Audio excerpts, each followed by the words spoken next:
जो हम आपके साथ टॉपिक डिस्कस करने वाले हैं वो भी जिन्स से रिलेटेड है। ख़ास में मर्द हो या औरत हो, दोनों में एक ही चीज़ इस्तेमाल होती है कि जब तक दोनों को भरपूर शहवत ना आए या जब तक दोनों को एक दूसरे से सेटिस्फेक्शन ना हो, तब तक उनको अपनी ज़िंदगी अधूरी सी लगती है।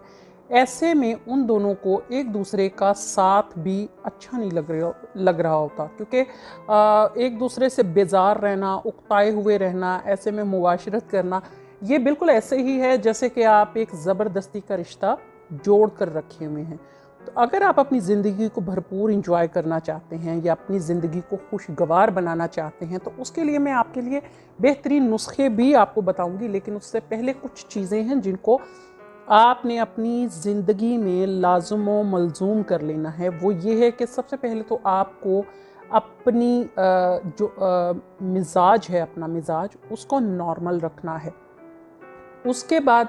आपको बहुत ज़्यादा, जिनको बहुत ज़्यादा गुस्सा आता है, वो कोशिश किया करें कि जब भी गुस्सा आए तो वो या तो पानी पिया करें या फिर इसके अलावा काउंट करना शुरू कर दें गिनती को, जब तक उनका गुस्सा जो है ना वो कम नहीं हो जाता। या फिर इस बगोल का इस्तेमाल करें। इस बगोल का छिलका जो है वो बहुत अच्छा होता है, वो गुस्से को ठंडा करने में काम देता है। अच्छा, इसके अलावा अगर हम आते हैं अपनी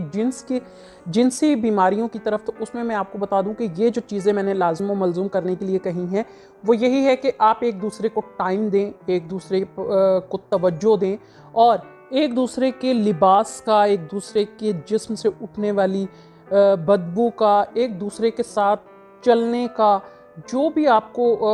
बुरा लगता है उसको चेंज करें। और चेंज इस सेंस में नहीं करना कि आप अगले बंदे की बेइज्जती कर रहे हैं। बेइज्जती करने का मतलब ये होगा कि उसको बुरा तो बहुत लगेगा, डेफिनेटली आपका लाइफ पार्टनर को वो उसको फील होगा कि ये मुझे किस तरीके से बात कर रही है या कर रहा है, तो वो बजाय उसको सुलझाने के वो उलझता चला जाएगा या वो बदहवासी में ऐसी चीज़ें कर जाएगा जो कि आपको मज़ीद नागवार गुजर सकती हैं। आपने कुछ भी बदलना है तो आप उसको प्यार से, तहम्मुल मिजाजी से और उसको अच्छे तरीके से बता सकते हैं कि ये आप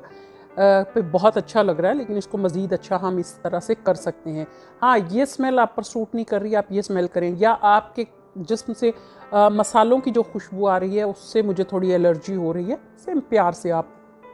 डिस्कस कर सकते हैं। उसके बाद अगर आपको लगता है कि आपका लाइफ पार्टनर जो है उसको शहवत कम आती है या सर्द मोहरी का मसला है या जो भी प्रॉब्लम है, तो उसमें आपको मैं एक नुस्खा बता देती हूँ, वो लाजमी इस्तेमाल करें, क्योंकि इस नुस्खे से इंशाल्लाह ताला उनकी जो लाइफ है वो बदल जाएगी। मैं आपको नुस्खा लिखवाती हूँ, वो लाजमी लिखें। और लिखने का मतलब यही है कि अगर आप उसको लिख के सेव करके रख लेंगे तो भूलेंगे नहीं और बनाने में भी आसानी होगी। सबसे पहले आपने लेना है मनक्का 50 ग्राम, छुहारा लेना है 50 ग्राम, मगज़ चलगोज़ा 100 ग्राम, मगज़ पिस्ता 100 ग्राम, मगज़ कद्दू 50 ग्राम, मगज़ बादाम 200 ग्राम, लौंग 200 ग्राम, ज़ाफ़रान 4 तोला, कस्तूरी 6 माशा, तबाशीर 1 तोला, गोंद किक्कर 1 तोला, बोड़ का दूध 2 तोला, रोगने जैतून 50 ग्राम, रोगने अलसी 20 ग्राम, तुख्मे सफ़रे जल 20 ग्राम, कलवंजी 10 ग्राम, शहद 700 ग्राम। अच्छा, आपने देखा होगा कि इतनी सारी चीज़ें मैंने आपको बताई हैं, ये सारी चीज़ें आपने मिक्स करके रख लेनी हैं। जब इसको मिक्स कर लेंगे तो फिर इसमें आपने रोगने ज़ैतून ऐड करना है, फिर शहद मिक्स करना है और ये एक माजून की शक्ल बन जाएगी, जिसको आप डेली 1 चम्मच नीम गर्म दूध के साथ खा सकते हैं। इससे आपकी तमाम मसाइल हल हो जाएंगे, रंग भी खूबसूरत हो जाएगा, खून में भी रवानी आएगी, खून ज़्यादा पैदा होगा, आपका जिस्मानी कमज़ोरी दूर होगी, दिमागी कमज़ोरी दूर होगी, जो बाल सफ़ेद हो रहे हैं वो नॉर्मल हो जाएंगे। उसके बाद नामर्दी का मसला हल हो जाएगा, आपकी जो मनी है वो गाढ़ी होना शुरू हो जाएगी, टाइमिंग बढ़ जाएगी। ये माजून आपके लिए सोने पे सुहागे का काम करेगी।